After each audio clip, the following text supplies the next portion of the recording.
All right, you want to fight crime? Let's get dangerous.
And there we go. Now you guys can hear me. So hello.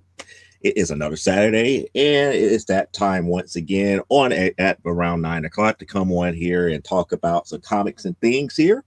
So let's go ahead and get started with another episode of From the Desk of a Small Press Publisher. You guys already know who I am. I am Joe D. McPhee here, and we got somewhat of a decent show here. I actually got a topic that we're going to revisit here because I had an epiphany.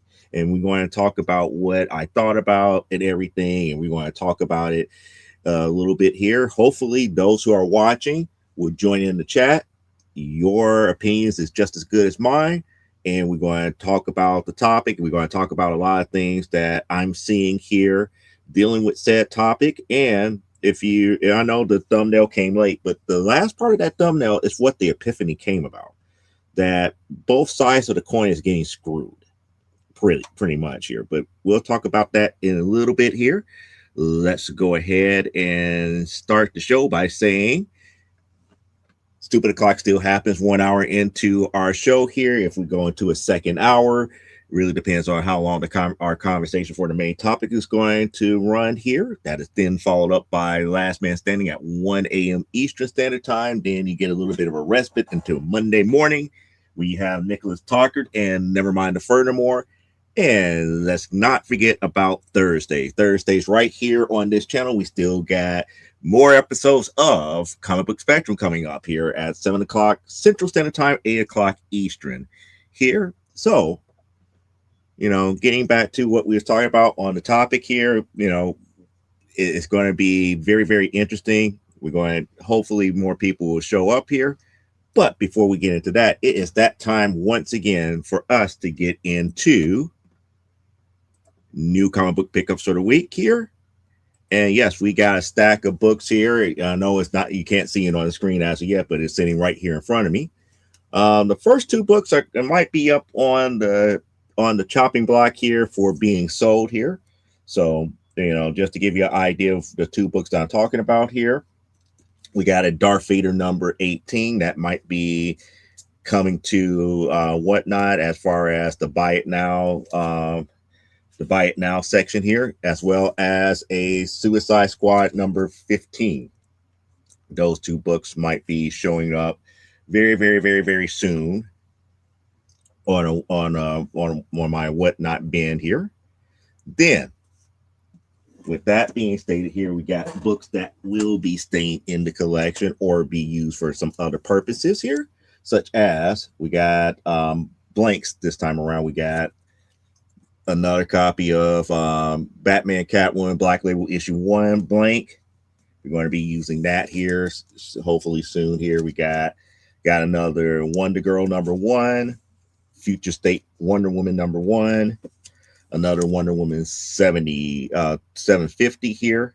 I haven't done a 750 as of yet, so I'm really thinking about what I could put on the Wonder Woman 750 here to make it really, really pop. Then we got some Mighty Morphin Power Rangers here. So I'm up here thinking about doing maybe if I have the time, maybe do like a White Ranger, you know, maybe a negative space White Ranger. That might be nice to try to do. And I got not just the one copy here, we got three of the number sevens here. And then, you know, I'm also thinking about maybe a negative space Yellow Ranger here on the number 2 for Power Rangers here. Now, something that I didn't think I showed during the C2E2 stuff here, we got this Teenage Mutant Ninja Turtle book here that I got during C2E2. So I know I didn't talk too much about that, but this was something that I won at C2E2 here. It is pretty nice. So that book was sitting around. I just happened to find it. It's like, oh, I never talked about that. It never got truly cataloged into the collection. So now it is. And now we also have Sisterhood of the Steel issue number 2, I believe. Yeah, that's issue number 2, Sisterhood of the Steel issue number 2. Then I got the last issue of Heroes for Hire for volume 2, which is issue number 15. Heroes for Hire volume 2. And then we got as a freebie a Superman 82. That's the chromatic one. I'm not certain how long that's going to stay in the collection here, but we're going to see, because I think I have another copy of it, but I'm not certain here. And then we got a pretty decent copy of Lois Lane 117, was one that I didn't have before. Now, for those Dave Stevens fans, you're probably going to like these two that's coming up here. We got Aliens World number 2 and Aliens World number 3 for those Dave Stevens fans out there that love his artwork. And then for those who love Lois Lane, there it is. I finally got a copy of issue number 5 of Lois Lane. It's pretty nice and decent here. The only bad thing about it is like it's a lot of tanning on the spine here, but that's okay because it's issue number 5. That's, you know, one of the lowest numbers that I have here. And then I got a nice little run of Earth 2 that came in. So we got Earth 2 0, Earth 2 1, 2, 3, 4, 5, 6, 7, 8, 9, 10, 11, 12, 13, 14, 15, 15.1. This is the non-lenticular. 15.2 non-lenticular. 16, 17, 18. We're missing 19, so we got 20. Annual 1 and Annual 2. All of that is pretty nice here. And then we got X-Men number 1, Tooth and Claw. Or I should say X-Men Tooth and Claw number 1. That is pretty nice. And then we ended up getting a Strange Tales 149, as well as Avengers Unplugged number 5. And this is the first time that Monica Rambeau was actually called, I believe she was actually went by the name of Photon in this one. She actually became known as Photon in this issue. This was the first time they actually recognized her as Photon. Then we got another copy of Hulk Volume 1, issue number 54. And then one of my best acquisitions so far to date here. We got a New Gods number 1. I actually like this here. This is cool, you know, old school Jack Kirby. And it's in pretty decent condition here. This one might go into the grading. Even though it has that little bitty chip, this might go into the get graded pile, which is nice. We got a Timeless 1, which is just the gatefold cover for Timeless here, which is pretty nice. And then this is All New Venom 10, the cloak Alex Ross cover. And again, it is a Venom book. I don't care too much for Venom, but it is the Cloak Alex Ross cover, so that was pretty nice. And then we got another copy of Wonder Woman 779. You know, I have a couple of these already, so no major whoop to do with that one. I forgot which volume of Red Sonja this is, but this is a Red Sonja #1, where they did kind of like a mashup of all the different images of Red Sonja to do, you know, to weave her in through the outline of her throughout the cover. And then we got a Ghost Rider #1, which is pretty nice. I think this is one of the later volumes of Ghost Rider 1. I don't remember which volume off the top of my head. We got Gwen Stacy variant cover for Excalibur #7. Avengers and Moon Girl #1, which is pretty nice. And then we got another copy here. This one definitely got to get pressed. And depending on, well, it does have a little bit of writing on it. So it's not going to get into the grave pocket. I just realized, I just see the indentation. I'm not certain if this was pencil or pen, but you know, after cleaning it up and everything, about the, you know, originally I saw this here. I was like, yeah, if we get it pressed and everything, it'd be a good copy to send in. And I finally saw like the markings and stuff, the indentations where somebody traced the Wonder Woman on here. But this is another 206 here. This is the third appearance of Nubia. Then we also got Marvel Chillers #5 here. This is what #5 would be no, it wouldn't be the third appearance. It would be like the fifth appearance. The fifth appearance of Tigra. No, fourth appearance of Tigra. Because giant size creatures was the first appearance of Tigra. Marvel Chillers 3 was the second. The third would have been issue 4. This is issue 5 here. So that's an extra copy of that here. Then we got Jazz Solitaire, which is from the Double Impact series. We got Gateway #1. Again, I haven't made my decision on what I'm going to do with Gateway #1 as of yet. So that's the reason why it's still in the collection for as of right now. And then another great pickup here. And I'm glad that I convinced myself of going ahead and buying it when everybody else was buying up all the other ones. But yes, there it is. Supervillain Team Up #1. Technically, Supervillain Team Up was the very first Doctor Doom series in his own series here. He was always teamed up with Submariner in the Supervillain Team Ups here. But that was technically the first Doctor Doom series. Then we finally got a copy of Lady Mechanica #4. And this is from the original run of Lady Mechanica. And then we got Lady Mechanica #1, La Belle de Sans Mercy, which is pretty nice. And then from Kitchen Sink Comics, we got The Spirit #2 from 1973.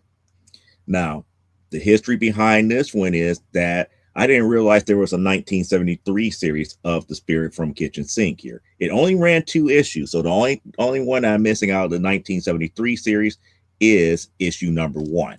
So there we go. We got that here. We also got, I believe this is the second print of this one here, and that is The Spirit, the first 93 dailies. So these are like the daily comic strip versions of The Spirit here. And this is the second printing of it here. So I don't know what the first printing looks like, but that is the second print here. Then we got Rogue #3 from volume 2, I believe. And then last but not least, something that makes me so happy and kind of filled with joy because of the simple fact that we're getting closer to having all of this particular run of this comic book title, and that is the Spirit in magazine format here. So we start off with issue number 7. For this is during the time that Warren magazine had it. So we got issue number 7, issue number 8, issue number 9, issue 13, issue 15, and then we get into where Kitchen Sink takes over and got issue number 17, and then we skip a few issues to 23, 24, 25, 26 to 31, 33, the spanking issue of 35, 39, and issue number 40. So with all of those being calculated in, we're going to go into our collector's update, but that is pretty much new comic book pickups for this week here. That is a lot of books that came in. We take consideration that from magazines to actual normal printed books, that's a lot of books here. So in our collector's update here, there's been no change to the Film Force as of yet. We have not got any new Film Force stuff here. Ghost, we haven't really found anything new for the Ghost series. However, there has been changes to our Spirit update here.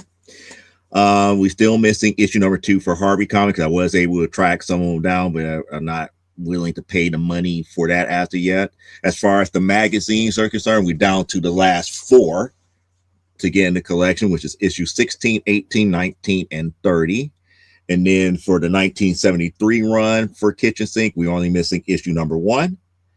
And then from the Kitchen Sink run, I believe was 1978. I didn't put down the year, but those are the missing issues that I don't have. From the New Adventures, I'm only missing issue 0. From the Origin years 3 through 10. From the Dynamite series, issues 2, 4 through 12, and then from the Will Eisner, the Corpse Maker, issues 2 through 5 here. No change in Uncanny X-Men, even though I was having people, looking up different stuff for me for volume 5, trying to track down the actual issue 20 and 22. As far as the Wonder Woman update, volume 1 is a pain in the rear, but I do have a lead on issue 128 and 127. And no change in the X-Men update as far as volume 5 and volume 6 is concerned here. So on that note, that brings us to tonight's topic here. And hopefully those who are watching, they'll go ahead and participate in the chat when it comes to this here. We're going to revisit Raw versus Slab again. And before, when I talked about this before, I pretty much said it's like it really doesn't matter. It really doesn't matter which way that you go. Whatever floats your boat is the best way to go with this here. But I had an epiphany, while I was at storage. Yes, I did go to storage here, and as I was sorting out books and everything, I had an epiphany, and that epiphany was, wait a second. Why does it seem like the secondary market is screwing both sides here? You can't win for losing. And the reason why I say you can't win for losing is more so for this here. So before we really get into the nitty gritty, let's look at it from the perspective of all of those who have been yelling, and I know it's been a lot of you that have been yelling this year. So I want to say shout outs to everybody who is out here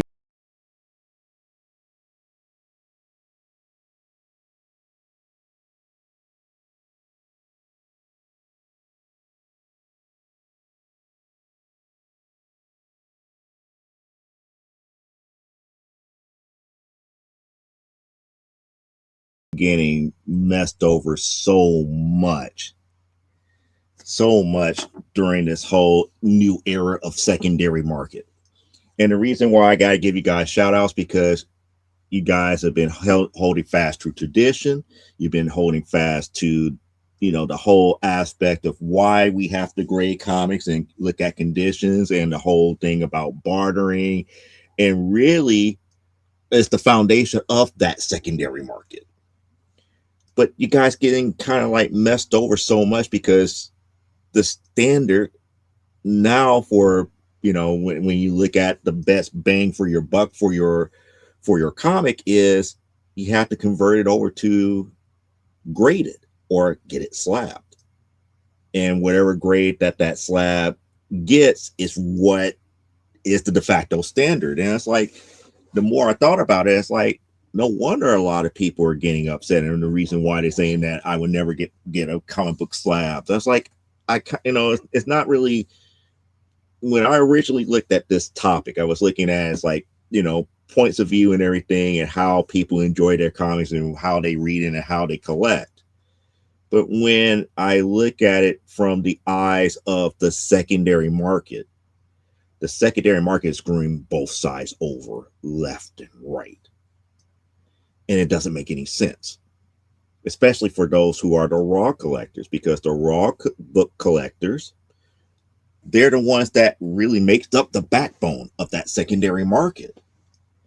Because technically, when I look at the bigger picture, it's like there are going to be a lot more raw books that could be picked up at any given time than slabs, period.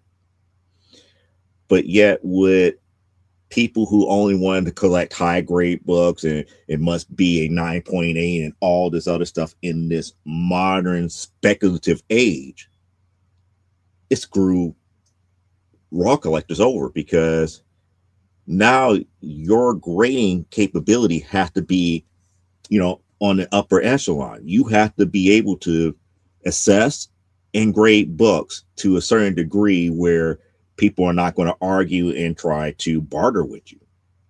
A 9.8 candidate has to be a 9.8 candidate. Anybody can say that a book is a 9.8 and it has all these different creases and all this other stuff up in them. And we know, if you've ever followed the grading scale and follow all the different books, whether it be from Overstreet or from CGC or CBCS, which is now defunct, but those guidelines do come into play. And if you primarily just only do raw books, you're going to have people bartering you, because they're going to find every little nook and cranny type thing to say that that book is not the grade that you stated is. And it's weird how you guys are getting screwed over and everything to that magnitude. But on the flip side, and this is the weirdness behind the secondary market here, you got people who are doing slabs or graded books and everything, and they seeing a downturn in people buying slabs. And the reason being is because the speculative market has changed. Books that they believed that was going to fetch them thousands of dollars, or at least in the low thousands, are now, those books are now tanking and they're going down to dirt cheap prices. So if you're not getting the higher upper echelon or the overly speculated books, and overly speculated books, I still put ASM 300 as an overly speculated book for the amount of copies that are still out there, but the price that's being asked for, that's an overly speculated book. But unless you got something of that quality or something that is really old and rare that is graded, there's a downturn. And that downturn is people are shifting away from investing in that 9.8 slab or something that was overly highly speculated, or they thought that they were going to have a quick turnaround where people were going to buy a whole bunch of, them and try to flip it as fast as possible. So, the flipping game has turned against those who do slabs. And with the flipping game has turned against people who do slabs, people like myself who are preservationists looking at this, it's like, we tried to warn you. It's like, you really just need to grade the stuff that really need to be graded for you to be able to preserve it. Now, granted, a slab does not truly protect your comic the way that most people think it is. But when we look at preservation, we know for a fact, once it's get graded, at one time it was this grade. They've been encapsulated. As long as you take care of it, that grade really doesn't change unless you leave it out in the sun or mistreat it. From that preservationist point of view, we're not saying it is the best way to keep your comic, because no, you could get a good Mylight, good boards and everything, and that book would have the same type of thing here. But the caveat to it is that it has a professional, and I'm putting it in quotation mark, a professional grade added to it. And nobody's going to question it like somebody would question, if I could say it in this term, a collector owned or seller owned grade to it. But I get it. And those people who still in that camp that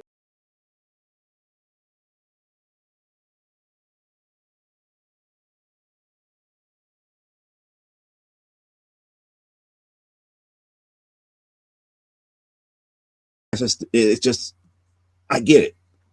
I feel your pain now. I really do. Because when I came to that epiphany, it's like, you guys are really getting the raw end of it, because you're hoping beyond hope that people come back to the older ways. Because again, with over reliance on these grading companies and over reliance on professional grading, over reliance on being able to do the quick flip, over reliance on speculation, you're not really getting the top dollar for your books here, or the top value for your books. To be quite honest with you here, I was in the middle of modding for a Whatnot show before I started tonight's show here, and I was seeing books that were being sold in like the silver and golden age going for a lot less than what they are actually worth. And mind you, all of these books that are being sold were raw books. However, there was no haggling, no nothing here, because the seller himself is one of those people that say, it's like, I have to get it out of my collection, because if something did happen to me, the person who he's leaving it to would not know what to do with them. So he's, working his plan and getting those books sold off here. But he's not getting what I consider fair market value on a lot of the stuff that he's selling. And he understands that. It's like, some books are going to go as steal. Some books are, he might get a little bit more, or some books that he might get, break even on. But saying that is like, the people who do deal with raw books, that's the problem. It's like, a true near mint book is a near mint book, and that's always going to be in the eye of the beholder. But with professional grading and everything, and when we look at actual defects and everything, and you cross over to that professional line, that's where the actual secondary market is screwing both sides. Why is it so much of a demand to have it professionally graded in the secondary market to prove that it's a 9.8? Now, granted, let's play devil's advocate for a second. And the devil advocate point of view here is, well, the grades have to be, agreed upon on both sides. It's like, yes, the grade has to be, agreed upon on both sides, both from the seller's end and the buyer's end. That's pretty standard. However, the buyers don't really question too much about anything that has been professionally graded through like a CGC, a CBCS, a PSA, a EGS, a PGX. Those professional grading companies, they don't get the scrutiny as a person who is an individual collector saying, it's like, I'm going to sell my Spider-Man #1. And when I say Spider-Man #1, I'm talking about the one in the 1990s. I'm going to sell that one. Because he's not a professional grader, most buyers are going to try to talk him down, saying, no, that's not a near mint book. That's not a 9.8. It might be a 7.5. And if it's 7.5, I want it for $5. If not, I give you $2.50 for it. That's where the haggling comes back to the detriment of those who do the raw books. It's not a bad thing, but you shouldn't have to go and get a book professionally graded to actually get the value of that book here. Now you won't have to deal with some really old school people like myself who understands grading, who might understand the aspect of, pressing and doing everything within their possible power to get a book to a higher grade before sending it over to be professionally graded. We could be reasonable. Let's see, we got a comment here. Yeah, but on the other side of the coin, the sellers are like, this book is super high grade. It's an 8.5. So I want $500 for it. And that's part of that, but that's part of the whole thing here. That's the whole thing, part of the whole thing here, Parallax. That is what to be expected up under the old school rules here. Before the secondary market shifted to where professionally graded books automatically gets that bump, raw books used to, to be quite honest, back when I was in high school, before professionally graded books, were in vogue, what you just said was de facto standard. It's like, oh yes, this is the speculation that we got off of, Wizard magazine, that this Uncanny X-Men 106 is now worth $250. I don't want it. It's like, since you're a good customer, I'm not going to force you to $250. I want $200. That was the de facto standard.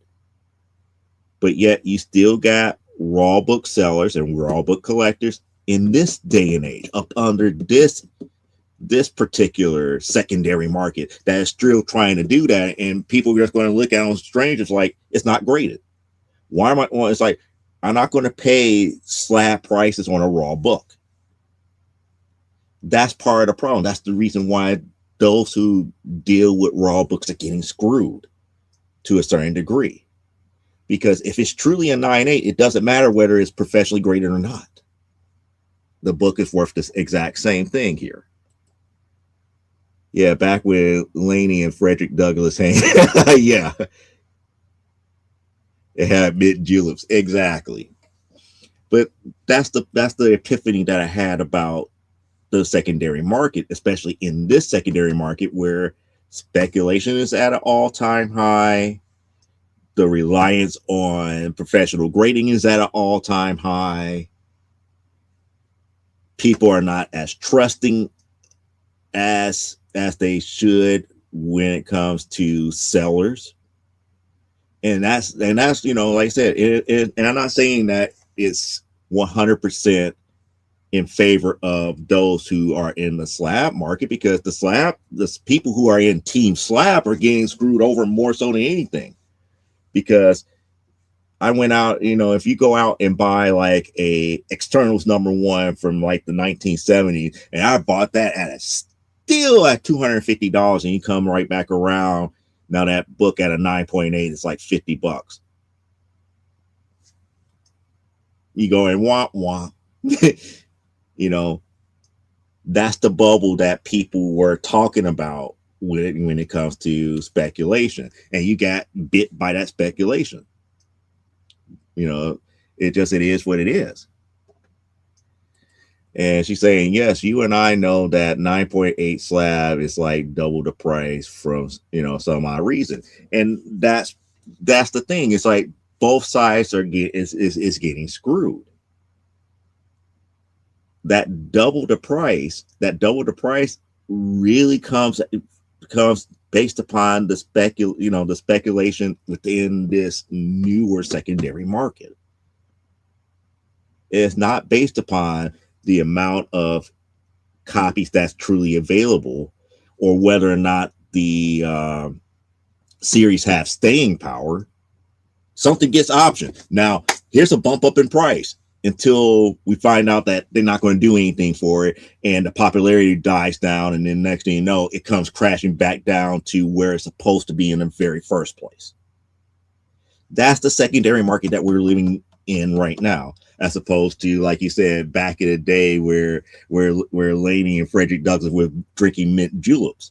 Because back then it was like, oh, it's a brand new series. There's a little bit of bump, because of its popularity. Okay, instead of paying, instead of paying like 75 cents for it, you might have to pay $5 or $8 because of the popularity of it. It's not like today, like with Dork, where it's like the $4.99 price tag jumped up to like it's $60 coming in the door on New Comic Book Day just for that issue number 1, which is really ridiculous in this new secondary market. Just because it had a little bit of buzz does not force comic book shops to jack up the price that much. And to be quite honest, I don't blame comic book shops. I just blame how the secondary market does these types of things here. Me says hearts for hearts for Uncle Joe. Click the button. Yep.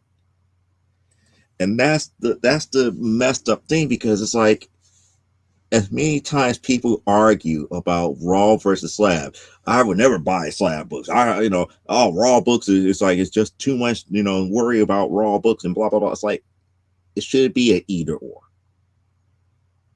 If you should look at it as, is this worthwhile to preserve?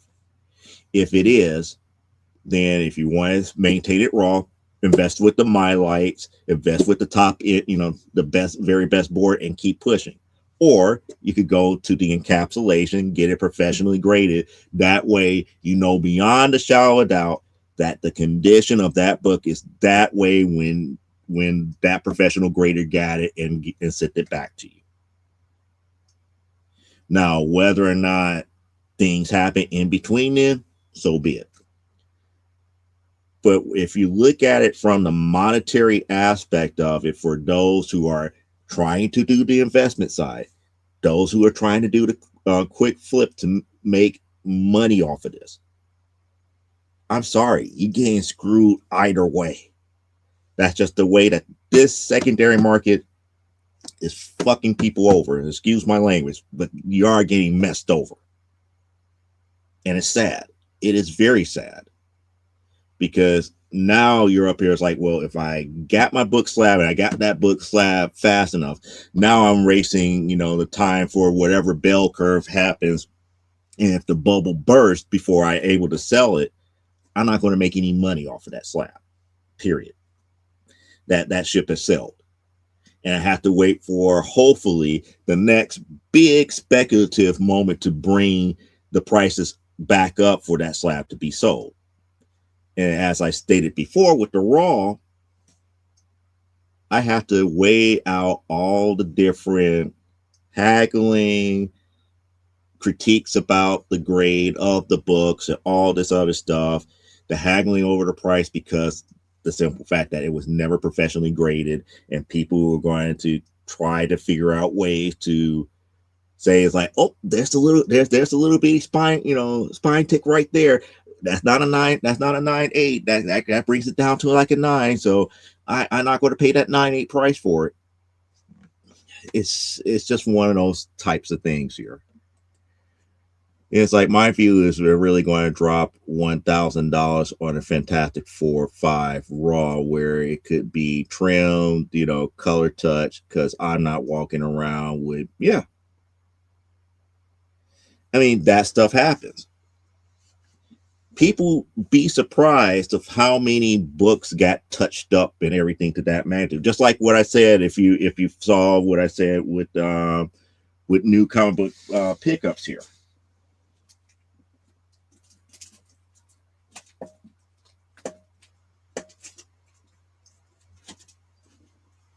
Like with my new brand new guys #1. That's a nice little chip that's there. It's in the bag. I see it where it's at. It's hanging on by a thread, but that's a nice little chip that's there. To me, that's still worth grading as opposed to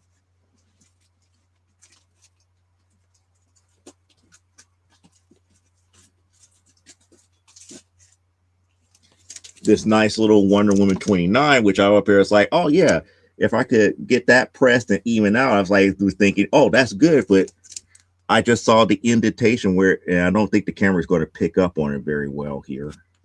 Oh, yeah, it did. I think it did. Hold on, let me try to get the glare out of it. But there's like pencil and pen marks where somebody wrote on the title and everything here, and that indentation is not going to come out here. It's not picking up very well there, but those are the types of things that you got to take, into consideration here.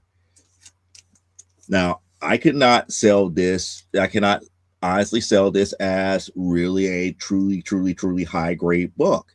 If it's a truly high, it's like at best, it might be an 8 because of that. This here still might be a 9, even though with that type of chip there.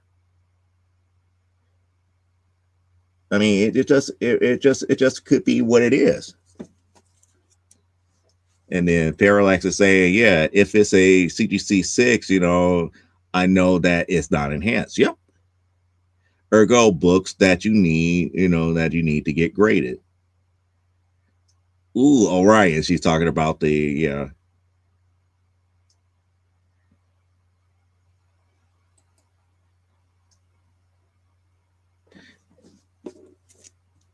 Well, that's the thing. You could tell something was on it. Something was written on top of it. It is not completely gone. So even if he rolled the indentation out from either the pencil or the pen, you still got the remnants of the marking. I'm not certain if the absorbing would get the rest of the markings and stuff out of it, but it's something that could be tried. But if I try to sell this book as is, I know I can't get top dollar for it, because the first thing that people go and say is like, oh, we got markings and stuff here. And then after they see that, they go, it's like, well, the book looks a little bit more dirty. It needs to be pressed. You got, it's a little bit rolled there, this, down, the other. But even after it gets pressed, rolled, and all this other stuff, it's a pretty decent book. But the question still remains, are people willing to do what is needed to be done for the raw books to match up to what the current secondary market wants? And that's the problem.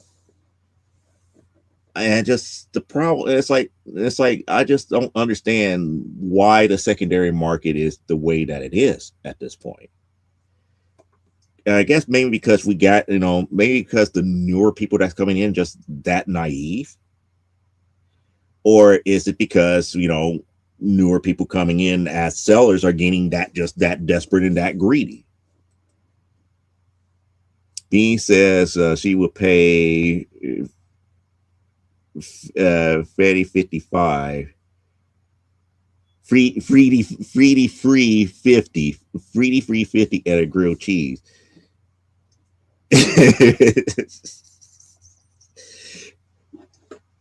But again, that's kind of like one of those things dealing with like the secondary market. It's just the secondary market is just bonkers. Luckily, these books were bought on auction, not, a straight comic book deal. I don't know. That's a good offer. But But saying all that to say, it's just weird that as many times people are up here, saying one versus the other, we never truly looked at the secondary market and says like we're getting screwed either way in this climate. In this current climate, we're getting screwed either way. So it really doesn't matter. It honestly doesn't matter. And it really shouldn't matter.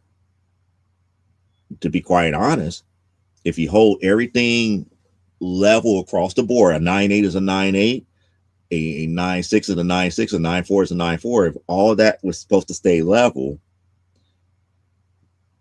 then it doesn't matter how the book is presented to you, whether it's encapsulated or whether it's in a mylite or just a regular bag and board. It is what it is. But it's not that way. Because people look at it as like, well, I need to be compensated for sending it over to a professional grader. Okay. That's justifiable, to pay, to have whoever buys it from you to pay a little bit extra for it. But it does like you said, Parallax, it doesn't make any sense for a doubling or tripling of the price because of the simple fact that you send it to a grading company. That part does not make any sense. Also, what doesn't make any sense here is the FOMO that gets played because of the over reliance of speculation, especially in this modern day speculation, because it might, they might make a movie out of this. It might become a television show. Season two of the namesake on television side is coming out soon. Therefore, all these other books, and it's like, guys, don't you realize that these books are not one-to-one to the TV series? I mean, perfect example, Walking Dead. Walking Dead is now, I think they're almost finished with the deluxe series where now they're, some of the issues are now in full color and all this other stuff, and you're getting extra content. There's no TV, there's no extra television series coming out for Walking Dead, and it's doing perfectly fine. But the original stuff, is slowly getting that uptick because it got to a deluxe edition. And people still love the stories here. It doesn't make sense for Invincible to be the way that it is based upon the animated series. The prices of Invincible books are through the roof because people are expecting those who like the animation to come over to comics. That's not how it works. The audience who love the animation and that has only seen the animation is going to like what they see on the animation. That does not mean that they're going to cross mediums to read the source material. And let's just say even 10% of the audience who watch the animated series cross over. It does not cause the jump that Invincible books have now. Now, granted, some of those books are short print runs. I get it. But we still shouldn't have later issues in the hundreds of dollars because of it. Even with it being short print runs. I just believe that people are just that impatient and just in that much of a FOMO because they want to get their collections completed as fast as possible just to be able to say, oh, I have a full run of X, Y, and Z. And then taking in consideration that they have done omnibuses of Invincible, it makes me even, think a little bit more clearly and logically. It's like, well, if the omnibuses are out and they are of such where it's plentiful enough, technically there shouldn't be as great as an uptick for the issues here. But like I said, I can't really speak on everybody's collecting habits. It's just, I just see it as the market is screwing either side.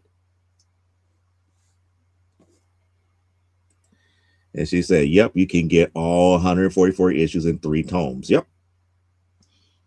Cost you a lot less money.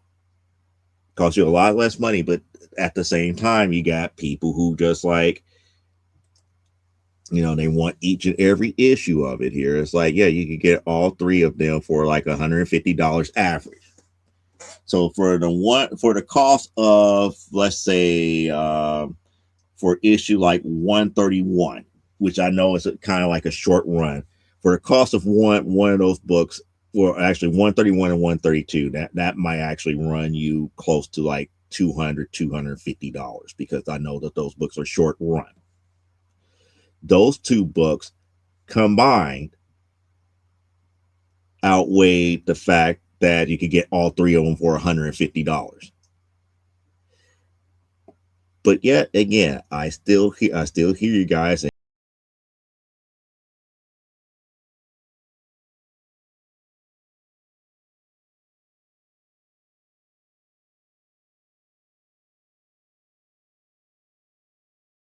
It's like you are taking it kind of raw at this point, because I get collector's mentality. You want to get it all in, you want to get it all in single issue format. I get it. But the secondary market is screwing everybody over. It's not giving people the fair shake that it's supposed to. Now, granted, I get comic book stores need to make their money. I understand that, times are tough and people want to sell their books and everything to have money to do whatever that they need to survive here. I get it. I just feel the way that I feel here. It's like, no matter if you're Team Slab or Team Raw, that secondary market is screwing us all over. Period. Basically, a buck an issue, then slower than the price of cover E. Yeah, it just. I mean, what more can I say? I mean, like I said, we were revisiting this, and like I said before, I'm not telling people how to collect or how to look at these things here, but I'm just letting you know about the epiphany that I had. It's like, why is the secondary market screwing everybody? That just didn't make, normally when I think about secondary market favors a particular group. So it's either going to favor those who want to deal in slabs, or it's going to favor those who want to deal in raw. The secondary market is doing neither. If anything, I could say that this secondary market is favoring pretty much the seller.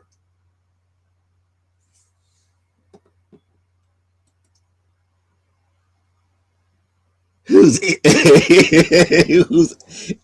Tiffany? No, epiphany. An epiphany is like this clarifying thought, or this or this clarifying rational, if I could say, conclusion that you came to. That's just like it's clear as day. You can see it perfectly for what it is. That's what an epiphany is. So it's not an actual person. It is kind of like a state. It's kind of like a state of mind where everything becomes clear and you have clear understanding of what is actually happening. So hopefully you understand that, meaning that it's like, it's kind of like one of those things where it's like, beyond a shadow of a doubt that there's no way anybody can convince you otherwise that this is the way that it is. And that's what reason why we're revisiting this topic here, because for the longest I'm up here, it's like, why are people fighting over this type of thing? It's like, shouldn't it just be like, do wherever it feels best for you? And then I sat back and I'm up here in my storage and I'm just thinking, and I thought about, I was like, well, I do have this and I want to get that, might get that slab and this, that, and the other. And then I started thinking about, I was like, well, I got a couple of books that I might want to sell, and then pop, it hit. It's like, it doesn't matter if it's raw or slab. The secondary market is screwing everybody over. It's just like it's just out of the blue. It's like people are just getting screwed, and it's like you can see it on many different platforms. It doesn't matter if you're on eBay, if you sell through claim sales on YouTube, or sell through claim sales on uh, on Facebook. Even if you're on platforms like Whatnot, doesn't matter. Slab or raw, you're going to have people coming at you, contesting if you sell raw books, contesting the grades and everything, and trying to manipulate everything down for what the book is really worth. And then if you do have the slab, pretty much if you're not on that bubble, if you're not still on that the curve going up where the value is still going up and up and up, they're not going to pay that upper echelon price that you're hoping for.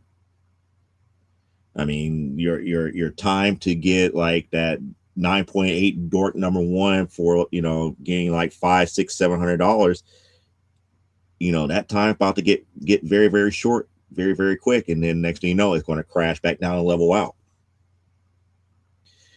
That's one of the reasons why I'm kind of happy that at least Ultimate Fallout 4 leveled out, because everybody's up here. It's like, oh, we got to get the Ultimate Fallout 4. It's every last version of it, whether it be the first printing, the second printing, the facsimile. Everybody was up here. It's like, oh, we got to get this out here because everybody's chomping out the bit for Miles Morales. I was like, this got to level out soon. It has to. And it did. It did. And a lot of times I don't, I have to say this. I don't blame investors. I really don't. Because investors knew, and then the ones that were really trying to treat it as stocks and sell it like it was stock and everything, and understand that these prices can eventually crash and whatnot, they were smart about it. So I can't even blame them. They were truly smart about it. But the thing that I believe they didn't even realize is that this secondary market is screwing everybody. The sustainability is not there. It's too volatile. And like I said before, it was like, when it comes to speculation, follow what was in the Marvel Comics Guide to Collecting Comics, where it talked about speculation. And speculation is really not whether or not a IP gets a television series, or if it gets a movie, or it gets a mention in some type of social media, or it gets some type of push from some type of politician or anything like that. True speculation comes from the aspect of whether or not that title has enough legs to survive and maintain its popularity. Now, again, not too many people read and enjoy the comic medium as a whole here. If anything, in this day and age, comic books are treated as source material. So when it gets treated as source material, when it gets treated as a collector's item, and that's another aspect of where the secondary market is screwing people over. I will get to that. I will get to that in another second here, about why raw books get screwed over when it is treated as a collector's item. But going back to the thought that I had here, is that they never really look at speculation. That is, in the Marvel Comics Guide here, TV, movies are different medium. So that's the reason why they never included that in the in what you should speculate on a title. There's no guarantee that a TV watcher would ever come to a physical thing that they have to read in order for the source material. Same thing with a moviegoer. A moviegoer wants to go and watch a movie and escape for 2.5 hours. Who's to say that they want to come over here to a comic book store, pick up a comic book, and have like 15 minutes worth of reading or 20 minutes worth of reading? There's no guarantee for that. Same thing for novels. And it's like that 2 hour moviegoer is not going to stop and take the time to read like a 400-page novel of the source material where it came from. There's no guarantee for that. So why are we speculating on it? People look at the speculation from TVs and movie as a popularity boost, but it's not really going to be a popularity boost per se for those who partake in the medium itself. It's a popularity boost as far as brand recognition, and it plays into the whole thing about the collectability, but it does not guarantee that that moviegoer, that television watcher, that that anime or animation watcher will cross back over to the comic and come and read the comic. There's no guarantee for it. Which brings me back to what I was saying about how raw books were getting screwed over from the designation of comics now being treated as collectibles. This thing right here is now considered a collectible. It's no longer considered an episodic story. When they took away episodic story from this medium, now people are just going to look at it as far as, oh, this is third appearance of Nubia. We don't care about the story that's contained up in here. We just want it because it's the third appearance of Nubia.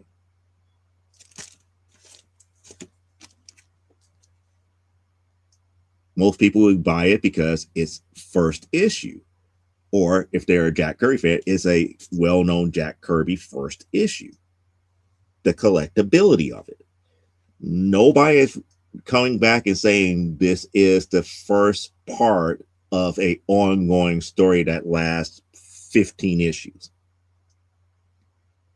They took the episodic story away from the comic book.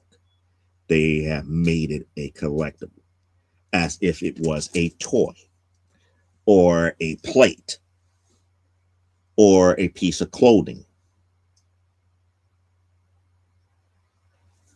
Nobody is seeing story. I should clarify. Nobody is seeing this as illustrated story anymore. They're seeing it as first issue, first appearance of Orion, Jack Kirby classic to collect it. Nobody is seeing story of New Gods where it began. That's a major problem. Another reason why, a lot of the stuff dealing with raw books comes into play. Now, mind you, this is a decent copy of it. I got it because, I'm slowly collecting the New Guys. And I could come back, read it real quick and be like, it's nice. I could go ahead and preserve it, do what I need to do with it, and keep it nice and pristine. Now, eventually, if it did get to the point where times were rough, it's like, yeah, I might actually think about getting it graded, preserve it, and then whatever grade it has, it is what it is. So there would be no question.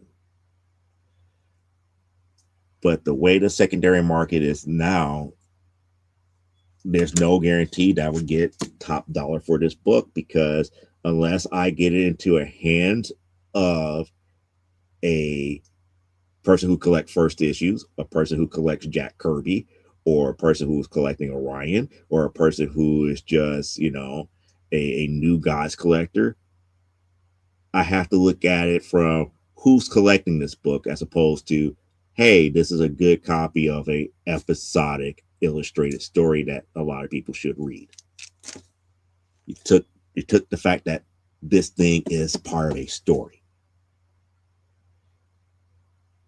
And, one of the things that I used to always get upset about collective volumes, but I understand why people want collective volumes now, because it's too dang on hard to get each part of these episodic stories. When they did collected volumes and graphic novels and stuff like that, they had simplified things to make it easier for people to come into this medium of comics for the story aspect of it. However, the IP holders now on the corporate side have lost sight of that. These books are not being marketed that way. These things here are being marketed the same way that they market the brand new toy, the brand new lunchbox, the brand new makeup, the brand, anything that's brand new that they're treating it as a product, not as a story. They're treating it as something like you consume on a regular basis, just like how you consume television watching hours, how you consume, regular news and everything to that man, dude. They treating it like that. This in this form is no longer considered entertainment. It is considered something to consume. It's just really bad, and the secondary market reflects that now. So when you're up here, get into that debate as far as which is better, slab or raw. Right now, I have to say neither, because the secondary market is screwing both sides. It just really is that way. Now, hopefully, what I just discussed, it's making a good impression here. It's making you think, because that's all I want. All I want is not to tell you it's like, oh, stop the discussions and stop the arguments. Like, no, let's still have these discussions and arguments about which one you like better and stuff like that. That's always good. But what I want people to really truly think about is not to say that it's an either or, when it's both that is getting screwed in the secondary market. It would have been different if the secondary market was favoring one or the other. I get it. But this secondary market is screwing both sides to no end. And that's only because of the way that it's being marketed, how comics are being marketed now. It's not being marketed for the stories anymore. It's not being marketed for the artwork that it contains inside of it. It's not being marketed as a thing of entertainment. It's being marketed as a collector's item and something to be consumed, like it was a Beanie Baby or a McDonald's hamburger or that Tupperware set or Ginsu knives. It's something to consume, to say that it's something that I have for like a status symbol. It's not the same anymore. The secondary market is not the same. And the secondary market is treating both sides. It's screwing both sides over. And that's pretty much the end of tonight's topic here, unless you guys got something else to say here. And I'm wondering, like, Beanie, if you're still out there, did my definition of epiphany help you understand what epiphany is? Say yes, no, maybe, I don't know. That would be perfectly fine. But that's pretty much what I had on my mind here. That's what really is going on here. The reason why I chose tonight's topic for what it was, because okay, so you understand that. That's good. That's a good sign here. But that's the reason I brought this topic up here, because it bothered me. It bothered me to the point where it's like that aha moment was like, damn, this is really, really bad. It's not going to get even better. The secondary market is going to constantly do this here, because again, the creators and the maintainers of these IPs is not going to try to change it, because they benefit from it. A lot of sellers are not going to change it, especially if they're on the upper echelon of it and they're making their money. They're not going to try to change the secondary market to fix some of the injustices here. And then those who can't profit off of it, they're going to still be the woe is me. Woe is me. It's like this, comic book's about to get ready to collapse, and technically it's not. It's not. It's not the physical product. It's the secondary market that causes people to buy and sell in their habits here. Now, until we get rid of a lot of the FOMO aspect of things here, until we get a lot of the speculation based upon TV series, movies, music, other social media outlets, and everything out of the books, out. And when I say out of the books, I'm talking about out of the way, and we get back to speculating based upon whether or not the series is good, the story is being reached here. People are liking the story. The artwork is great.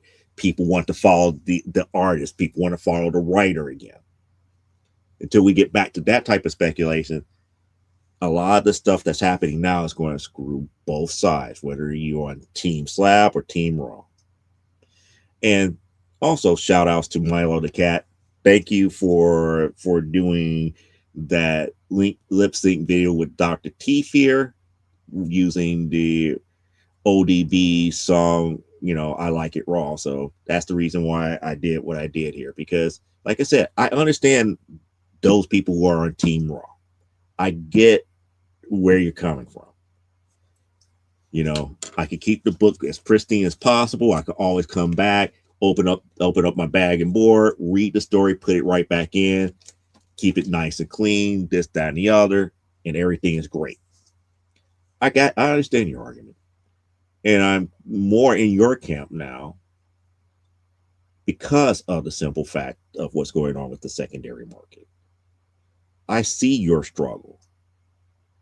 Now, I know for a fact, as a preservationist, I was up here harping about grading and why you need to grade as far as preservation is concerned here.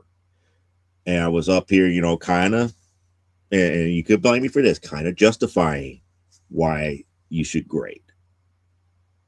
But also at the same time, I also was not one of the ones that up here looking at the investment side.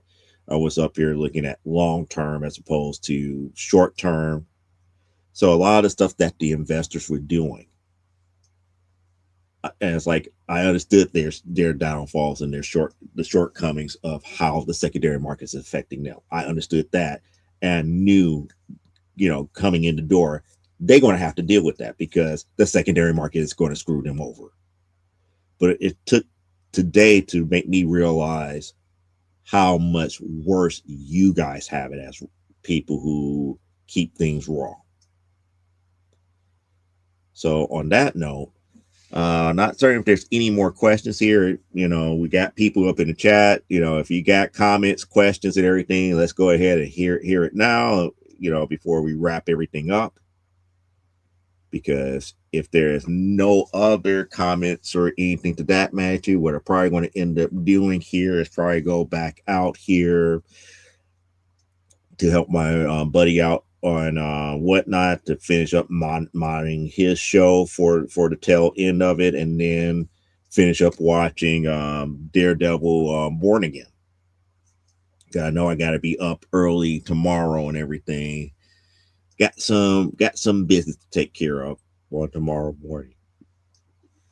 So guess it looks like there's no more comments. So hopefully you guys enjoyed this episode here. If you're watching it on a replay and you got questions, you got comments, go ahead and leave them. I will read them. I will address them as need be. So, and don't forget to like and to subscribe here if you like the content, because we will do more of it here. The one thing that I didn't do was this here. I had this ready for tonight here. So I'm going to stay on for a little bit longer here. And this is the poll question for today here. Because I got more sketch covers here, and that was the thing that I wanted to do as a whole here. So the poll question for today would be, What should be the next sketch cover that I do? Should I do another Lisa Masters from Amazonia? Should I do another wrestler from Primetime Saturday Night? Should I do another She-Hulk cover on a She-Hulk blank, or someone on a Wonder Woman blank? So those are your 4 choices here, and you could input your vote in one way or the other by doing 1, 2, or 3, or 4. And it looks like we got some votes going on for number 4 as of right now. So we're going to do that here. Yeah, we got a couple of votes for number 4 as of right now. So we're going to give it a couple more moments here. And hopefully you guys like a lot of the stuff that's going on here with a lot of the interactivity with the voting, and the interactivity as far as having input of the next type of things that could be done here, such as sketch covers, questions that could be asked, and stuff to that magnitude here. I won't ask for other stuff like, which team that you're on, Team Raw or Team Slab. Doesn't matter. Both sides are getting messed over. I just want people to realize that it's like we're both getting messed over. So it is what it is here. So we're going to run it a little bit longer here. And as we close up here, I just want to say, well, to be quite honest, when I start back to drawing Amazonia, I'm pretty much going to be feeling more like this.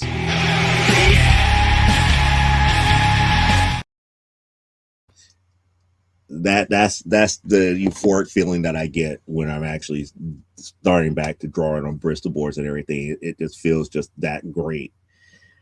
But for right now, I'm going to give those that's on the East Coast most of your Saturday back. You guys are going to have a little bit more than like 40 minutes left of your Saturdays, and that way you won't be in the future like the rest of us here. Everybody else, enjoy the rest of your Saturday. I'm about to be out here. Thanks for those who are voting as of right now. Thanks for letting me know that some of you guys want to see more Wonder Woman stuff coming from me here. That's great. I don't know what we're going to talk about next week as of yet here, but like I said, that moment of clarity hit, and I was like, I just felt that that was the perfect topic for tonight here, because that way I was able to get that off my chest and everything here. Don't forget to like, comment, and subscribe if you can here, and tell others about this channel and this show, because like I said, we're fully interactive here. I'm one of the few creators out here, even in this day and age, that will sit here and listen to people. I got things to create, I got books to create and everything. However, as a creator, as a writer, as a artist, especially to those who buy my work, I am beholden to you, the fan, the customer, to say, Joe, why are you doing that? That doesn't make any sense here. Matter of fact, true story, happened this week. One of the fans of the show, I will leave his name out of it, because he does watch the show and everything. I won't mention him by name. He came to me on Instagram and said, "Hey, how in the world did SummerSlam beat Diva Gold in Primetime Saturday Night issue number 2 the way that she did?" And I was like, you know what? You deserve a good answer for that. And that answer was, you didn't read issue number 3 of the sister book, AWF. In Slamazon's tryout, who did she face? It was Diva Gold. Who won? Slamazon. That's how she became a part of the Federation. She beat Diva Gold. After that match, Juggernaut took Slamazon up under her wing and started to train her. So it wasn't like she was, brand new, out of the box, don't know anything about those on the roster and everything. No, they had a history. Going into that match that happened in Primetime Saturday Night issue number 2. So that's the reason why Slamazon was able to beat Diva Gold. Now, there's about to be a rematch for the championship between Slamazon and Diva Gold. So I'll let you guys place your bets on who's going to win. I already know who's going to win. I'm not going to tell you. Not yet. Not until it's ready. So on that note, live life, grow, and be well. And I see you guys next week right here on another episode of From the Desk of a Small Press Publisher. Have a good rest of your Saturday, and we are out. Bye.